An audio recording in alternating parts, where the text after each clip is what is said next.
اللہ الرحمن الرحیم۔ ناظرین، جیسا کہ آپ جانتے ہیں کہ موسم اچانک تبدیل ہو چکا ہے، ٹھنڈی ہوائیں چلنا شروع ہو چکی ہیں، بعض علاقوں میں بارشیں بھی شروع ہو چکی ہیں، تو کچھ علاقے جو ہیں وہ دھند اور سموگ کا شکار بھی ہو رہے ہیں۔ تو ایسے بدلتے موسم میں ہمیں اپنے لائف سٹائل کے اندر کچھ تبدیلی کرنے کی ضرورت ہے تاکہ ہم اور ہمارے بچے اور ہماری فیملی جو ہے وہ اس بدلتے ہوئے موسم کے برے اثرات سے محفوظ رہ سکیں۔ تو اس کے لیے کچھ بنیادی تدابیر ہیں جو ہمیں اختیار کرنے کی ضرورت ہے۔ سب سے پہلی تو یہ بات ہے کہ ٹھنڈا پانی پینا بند کر دیں۔ ٹھنڈا پانی، بوتلیں، cold drinks, energy drinks, kulfi, ice cream, یہ جتنی بھی فریج کی آئٹم ہیں ان کو آپ فوری طور پر بند کر دیں تاکہ نزلہ، زکام اور اس طرح کی بہت ساری گلے خراب کی بیماریاں جو ہیں وہ آپ کے اوپر اٹیک نہ کر سکیں، کیونکہ جب آپ کی قوت مدافعت کمزور ہوتی ہے اور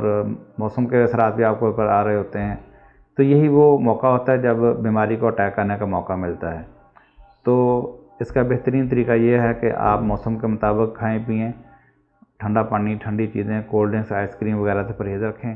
اے سی اور ایئر کولر اگر کوئی ابھی بھی یوز کر رہا ہے تو اس کو چاہیے کہ اس کو بند کر دے۔ پنکھے کا استعمال بھی بوقت ضرورت کرے، اگر گرمی ہے تو دن کے وقت کسی ٹائم پہ اگر ہے تو چلا لے، ورنہ رات کو بالخصوص جو اے سی اور پنکھا وغیرہ کوشش کریں کہ وہ استعمال نہ کریں۔ رات کو سوتے وقت شروع ہی میں گرم کپڑا جو ہے وہ لپیٹ کر سوئیں، کیونکہ عمومی طور پر ہوتا یہ ہے کہ بچے بڑے رات کو ویسے ہی سو جاتے ہیں کیونکہ موسم ابھی خوشگوار ہوتا ہے، لیکن جب تک اس کو ٹھنڈ محسوس ہوتی ہے، جب تک کپڑا کھینچ کر اوپر لیتا ہے تو اس وقت ٹھنڈ اس کے اوپر اثر انداز ہو چکی ہوتی ہے۔ تو اس کا طریقہ یہ ہوتا ہے کہ پہلے شروع میں ہی کچھ نہ کچھ کپڑا اپنے اوپر، خاص طور پر کمر کے اوپر اور ٹانگوں کے اوپر لپیٹ کر سوئیں، اور اس کے بعد جب ٹھنڈ ہو تو اسی کو کھینچ کر اپنے پورے جسم کے اوپر لے لیں۔ اس سے یہ موسم آپ کے اوپر اثر انداز نہیں ہوگا۔ چھت پر اور اوپن ایریے میں اور یہاں تک کہ برآمدے وغیرہ میں یا کھلی ہوا والی جگہ پہ آپ سونے سے بھی پرہیز کریں، کیونکہ یہ موسم ابھی اس حوالے سے سازگار نہیں ہے۔ خشک ہوا، دھوئیں، سموگ اور آلودگی سے بچنے کے لیے ماسک کا استعمال کریں، اور اگر آپ موٹر سائیکل وغیرہ پہ سفر کرتے ہیں تو کوشش کریں کہ ہیلمٹ یا گلاسز کا استعمال لازمی کریں تاکہ آپ کی آنکھیں اور ناک جو ہے وہ اس سموگ سے، دھوئیں سے اور ٹھنڈی ہوا سے محفوظ رہیں۔ کپڑے جو ہیں وہ موسم کے مطابق پہننا شروع کریں، اور ایسے کپڑے جس میں بازو ننگے ہیں، جو آپ کے جسم کو کور نہیں کر رہے، یا پتلے کپڑے ہیں،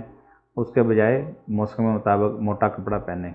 شدید تھکاوٹ کی صورت میں ٹھنڈے پانی سے نہ نہائیں۔ تھکاوٹ زیادہ ہے، اگر آپ نہانا لازمی ضروری سمجھتے ہیں تو کوشش کریں کہ گرم پانی سے نہائیں، یا اس وقت نہائیں جب تھکاوٹ اتر چکی ہو، اور فریش واٹر کے ساتھ، تازہ پانی کے ساتھ نہائیں، یہ زیادہ آپ کے لیے بہتر ہے۔ اگر آپ کسی وجہ سے ان موسمی اثرات سے متاثر ہو جاتے ہیں اور اس کی وجہ سے نزلہ، زکام، بخار یا کوئی بھی ایسی بیماری سے آپ متاثر ہو جاتے ہیں تو بجائے اس کے کہ آپ خود علاجی شروع کریں، خود ہی ٹوٹکے استعمال کرنا شروع کر دیں، اس کے بجائے آپ کسی مستند معالج سے یا آپ کا جو فیملی ڈاکٹر ہے اسی کے ساتھ رجوع کریں، اسی سے علاج کروائیں۔ خود علاجی جو ہے یہ جان کے لیے نقصان دہ ہے۔ کھانے پینے میں کوشش کریں کہ تازہ اور گھر کی پکی ہوئی خوراک کھائیں۔ جنک فوڈ اور ریڈی میڈ خوراکیں یا بیکری آئٹمز یا جتنی بھی ایسی خوراکیں ہیں جو بازاری خوراکیں جن کو کھایا جاتا ہے ان سے پرہیز کریں۔ فلو، نزلہ، زکام، بخار یا ایسی کسی بھی صورت میں کوشش کریں کہ دوسروں کے ساتھ ہاتھ نہ ملائیں،